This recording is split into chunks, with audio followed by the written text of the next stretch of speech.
Hello बच्चों, स्वागत है आप सभी का अपने YouTube चैनल एनएमएमएस मंथन में। प्यारे बच्चों, एनएमएमएस एग्जाम यानी कि राष्ट्रीय आय एवं योग्यता आधारित छात्रवृत्ति परीक्षा उत्तर प्रदेश के लिए आवेदन मांगे गए हैं।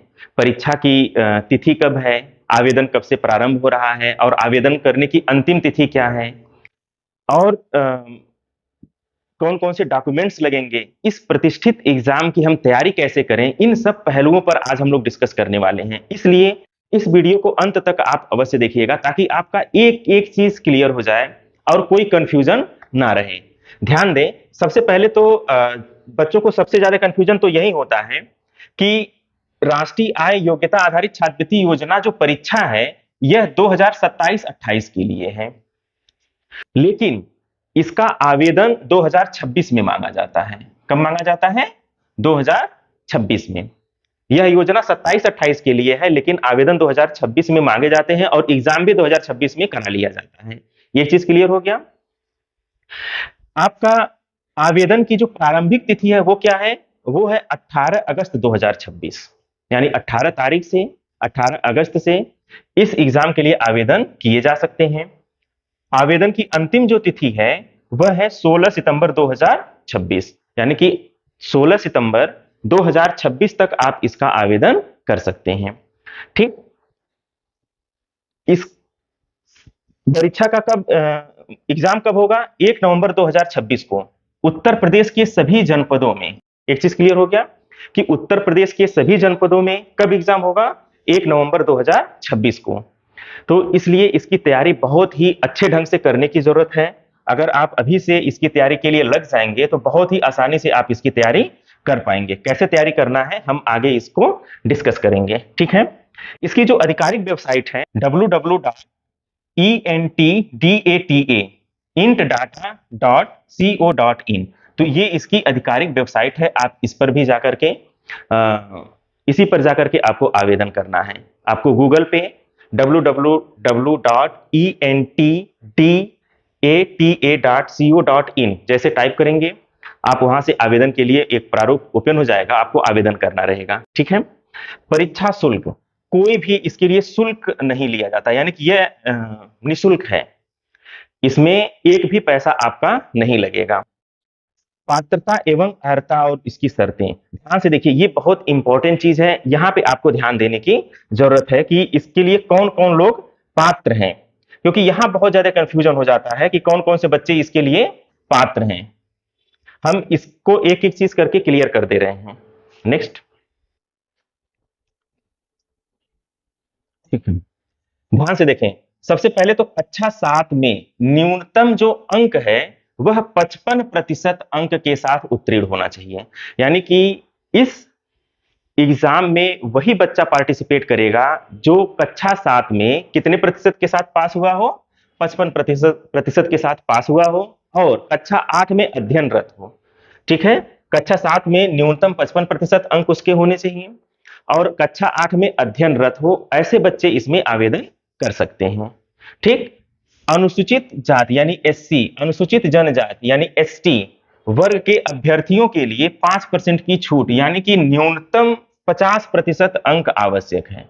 अगर कोई बच्चा एससी या एसटी से बिलोंग करता है तो वह अगर 50% के साथ भी कक्षा 7 पास किया है तो वो इसके लिए पात्र है, यानी वह आवेदन कर सकता है। वर्तमान अध्ययन, अभ्यर्थी सत्र 2026-27 में राजकीय, अशासकीय सहायता प्राप्त या स्थानीय निकाय यानी कि परिषदीय विद्यालय के विद्यालय में कक्षा 8 में अध्ययनरत होना चाहिए। यानी कि विद्यार्थी 26-27 में, यानी कि जो वर्तमान सत्र चल रहा है, इस सत्र में राजकीय विद्यालय में अगर पढ़ रहा है तो वह आवेदन कर सकता है।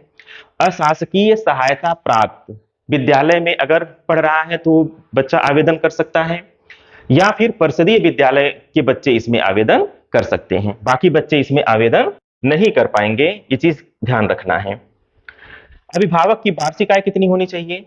अभ्यर्थी के अभिभावकों की सभी स्रोतों से कुल वार्षिक आय 3,50,000, 3,50,000 अगर अभ्यर्थी के अभिभावक की आय है या उससे कम है तो ऐसे परिवार के बच्चे आवेदन आसानी से कर सकते हैं। ठीक है, यानी कक्षा 7 में 55% के नंबर के साथ पास हुआ रहे और कक्षा 8 में अध्ययनरत हो और उसके माता पिता की वार्षिक आय 3,50,000 यानी 3.5 लाख से अधिक न हो। ये चीजें आपको ध्यान रखना है।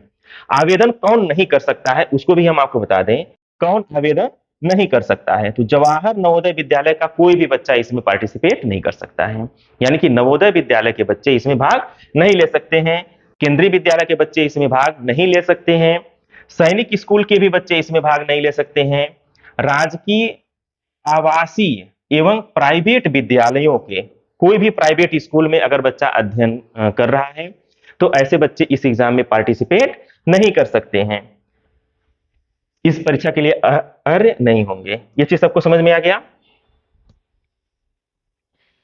ठीक है, नेक्स्ट।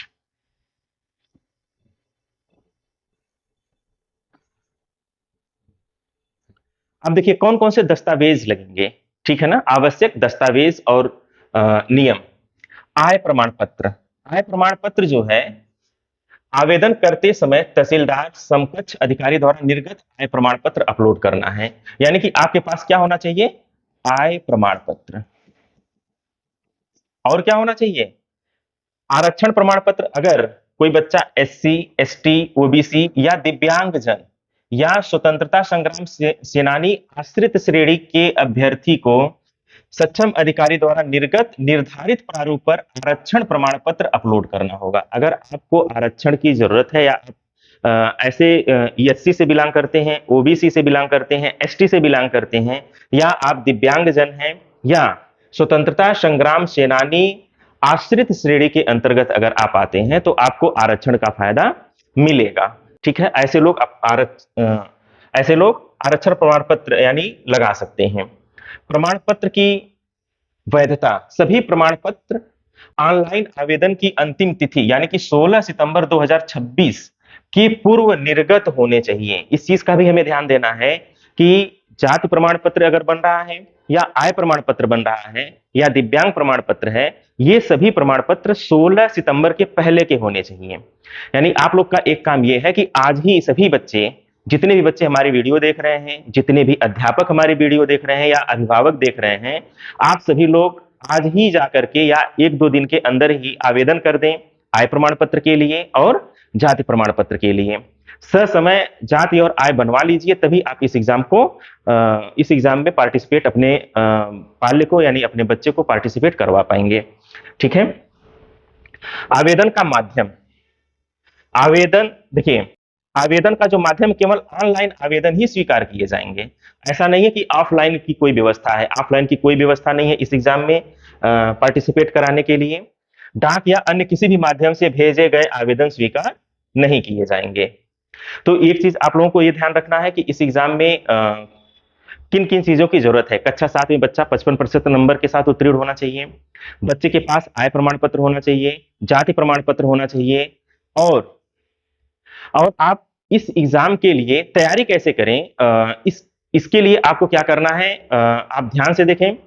इसके लिए आप हमारे ही यानी NMMS मंथन यूट्यूब चैनल के पेज पर ही जाएंगे, प्लेलिस्ट में जाएंगे, उसमें हम रीजनिंग की सभी वीडियोज अपलोड कर दिए हैं बहुत ही सिस्टमैटिक ढंग से। अगर आप एक बार वीडियोज को देख लेंगे तो आपका पूरा कॉन्सेप्ट क्लियर हो जाएगा। कोई भी एक प्रतिष्ठित बुक जो मार्केट में अवेलेबल है, आप उस बुक से जितने भी practice set previous year questions हैं उन सभी प्रीवियस ईयर क्वेश्चंस को सॉल्व कर लेंगे, बहुत ही अच्छे तरह से आपकी तैयारी हो जाएगी। रीजनिंग, मैथ, सामाजिक विषय और गणित, ये 4 चीज पूछे जाते हैं।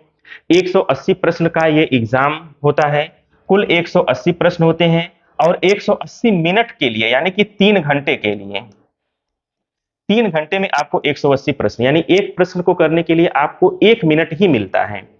तो ये बहुत ही प्रतिष्ठित एग्जाम है। इस एग्जाम को अगर आप क्वालिफाई कर लेते हैं तो आपको समाज में प्रतिष्ठा के साथ साथ आपको 48,000 रुपए स्कॉलरशिप भी मिलती है। हर साल 12,000 रुपए मार्च माह में आपको मिलता है। अप्रैल में आपको एडमिशन कराना होता है, यानी कि बहुत सही समय पर आपको पैसा मिल जाता है। आप अपने गार्जियन पर बोझ नहीं बनेंगे अगर आप इस एग्जाम को निकाल लें। इसलिए इस एग्जाम की तैयारी अभी से लग करके हमारे यूट्यूब चैनल के माध्यम से करना शुरू कर दीजिए। बाकी हम आपकी तैयारी तो करा ही देंगे, इसमें कोई आपको संशय नहीं है। बस आप मेहनत से पढ़िए, जितनी भी वीडियोज देखिए, एक बार दो बार वीडियो देख करके बढ़िया नोट्स बना लीजिए। हर वीडियो को कम से कम दो बार तो देखिए ही, दो बार वीडियो देख करके उसका बढ़िया नोट्स बना लीजिए। और इस चैनल को सब्सक्राइब इसलिए कर लीजिए, जितनी भी नोटिफिकेशन है आपको तुरंत सबसे पहले प्राप्त हो